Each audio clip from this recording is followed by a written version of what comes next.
I have this feeling at home recently that every time I try to like discipline, I just get dismissed. I know. And- I know exactly what you mean. I have a solution for you. Let Yeah? me just tell you what to do. You know okay? exactly what I mean? To become much more strict, much more clear, show no weakness. Okay, I just solved your But problem. I didn't even like tell you I didn't explain I don't need. anything. I'm solving it here. I I'm didn't- solving. You have a problem. I solve it. If you got a problem, I'll solve it. Check out the hook. When my DJ revolves it, ice.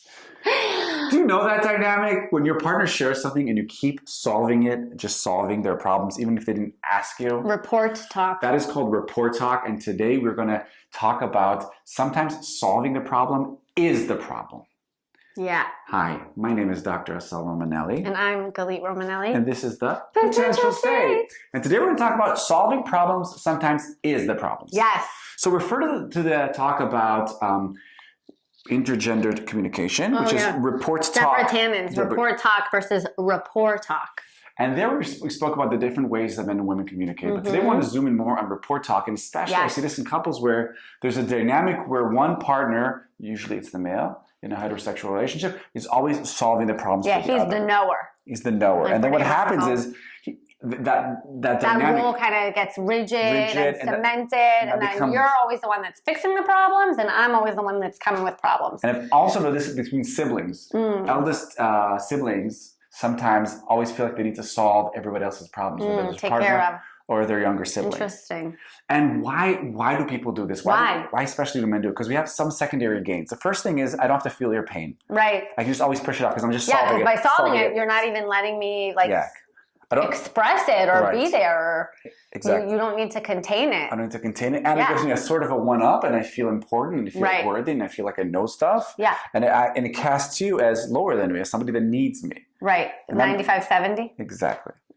Is there an episode that they can see? There's always an episode about that. But what's the price I pay? What's the price people pay? What's the price of being the solver? Lack of intimacy, because slowly, if I have something that's troubling me or bothering me or upsetting me, there's only so many times I'm going to want to come and share it with someone who's going to make me feel even smaller about myself. So eventually I'll stop sharing with you and I'll look for other outlets where I can share my feelings. And my secondary loss will be I'm slowly going to be lonely at the top, because if I'm always knowing, I can't say I don't know. And not just that, but if you always need to know, you don't have an outlet for your struggles and your pain and your frustration. It's true. And I don't grow. Right. Because the knowers always feel like they need to know. And then if I don't know, I'm like... Pretend or turn whatever you're saying into something. I'm lecturing. You're basically lecturing all day. And that is heavy. Yeah. I'll give you one example. I have a very good friend who's, by the way, the eldest son. And every time I talk to him, he solves problems, even if I don't have a problem. Right. Even if you're just calling to share about your day. Yeah. So he's like, let me give you some advice on that. Yeah. Here's a tip. Yeah, and over time, it's annoying. It's annoying. When I told him this, he suddenly realized, he shared with me, it's true. Nobody ever asks him, how's he doing? Right. How's he feeling? What's happening with him? That's sad. Yeah, that's really lonely. Yeah. And I think also I see this a lot in couples where the man he learned from a very young age that he needs to solve his wife's problems. And then all the time, he doesn't want to hear her pain because he's swamped as it is. It's really, and also there's a lot of pressure there, right? If you have to fix everything and have a solution for everything. That's heavy. That's really heavy and exhausting, and there's a lot of pressure there.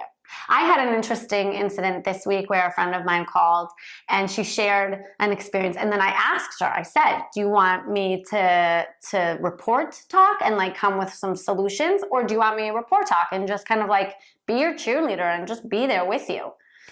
What did she choose? She said that I'm always her cheerleader, and she knows that, and so she chose report talk. Because she was curious to know what my solutions were. So how do you step out of this dynamic? So first of all, share this talk with your partner and friend. That is and start noticing where you lean. Are you more a fixer? Are you more into these are the solutions? This is how I help you by fixing things. And if you are, sorry. No, it's okay. Oh, and if you are doing that, reflect. Where did you learn that? What do you gain? What do you lose? Are there people that you're not like that with?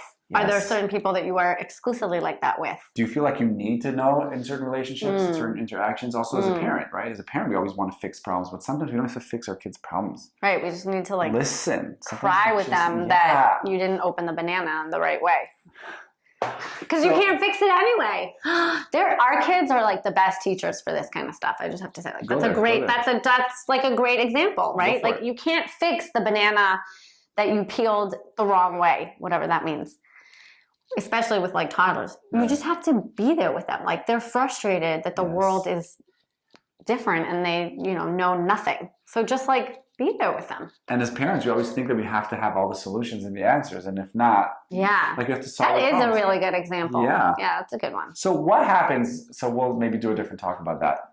But what I want to say is like, what happens when, how can you work on the tendency to always solve problems? So next time your partner shares something, you can simply ask like you did. Right.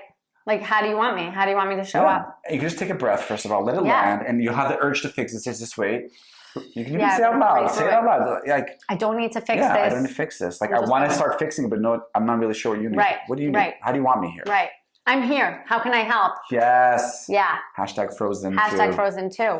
And the other thing is also the person who's sharing can kind of think for a minute and kind of give a heads up. Sometimes I do this with you. Right. Where I'm like, I don't need you to fix this. I just want to share what happened today.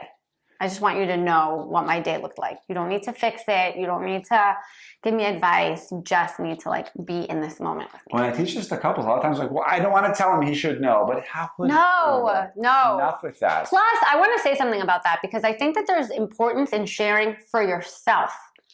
In other words, I think that when we speak our emotions and experiences out loud, something happens in our body. I can't explain it, but I just know. So trust me, that like there's a release, right? Yes. There's like an energetic release when we express something, and we can kind of be liberated from like either tense feelings or frustration, and also we can like share happiness and joy, right? It doesn't have to just be negative, but it's important to share not just for like you to hear about me, but also for me to hear yourself, to name it, to tame it, to grow, to regulate yourself through saying it out loud. Yeah. And one last thing about what happens when your partner does solve your problems, even when you don't want it. So if I come to Galit and I'm sharing a thing, a pain or a dilemma, and she immediately comes to solve it, I can take a breath. I don't retreat, get angry, don't do the holy trinity of blocking. But what I can do is I can say, wow, that's really interesting, but do you know how that feels? Do you also have that dilemma? Yeah, right. You can invite kind of empathy, and you can say like, how, have you experienced something like this similarly in the past? Like, thank you for the solutions that you're offering, but can you share a moment where you experienced something similar to this? And then you'll connect on that emotion. You'll be there together. And I had an insight when you were saying that. Is if I'm in a relationship and my partner constantly solving my problems, I'm going to be busy most of the time deflecting those solutions, saying, no, that's all right. Yeah, that's totally. All right. You're like, because it's annoying. And that's not necessarily what we want. And the second they solve it, so they're casting me as somebody who's less than them, and then I have to fight back. So I'm like, no, that's wrong.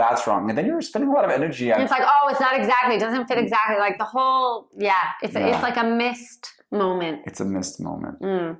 So stop solving your partner's problems. Start listening. Go to rapport talk instead of report to talk. I think the most important thing is to have movement between. That is exactly. It's just the movement. It's just the movement. You need to be able to move between both. So this was Galit Romanelli. This is Dr. Assael Romanelli. And we are the Potential States. See you next time. Bye.